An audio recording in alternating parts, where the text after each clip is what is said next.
আসসালামু আলাইকুম।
সবই এর অন্তর্ভুক্ত।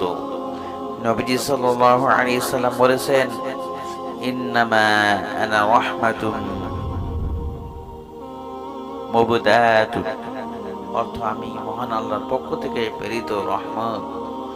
এটি ইবনু আশাকিরে উল্লেখিত হয়েছে। তো হযরত আব্দুল্লাহ ইবনে ওমর রাদিয়াল্লাহু তাআলা থেকে বর্ণিত হাদিসে এসেছে, নবী সাল্লাল্লাহু আলাইহি ওয়াসাল্লাম বলেছেন, ইন্নাল্লাহা বা'আসানি রাহমাতুন মুহদাতুন বু'ইসতু বিরাফঈন কওমিন হাফজিন আখারিন। মহান আল্লাহ আমাকে অনুকরণীয় রহমত হিসেবে পাঠিয়েছেন।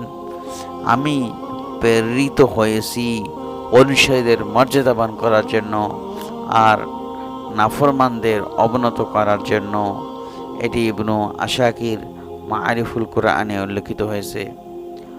মোল্লা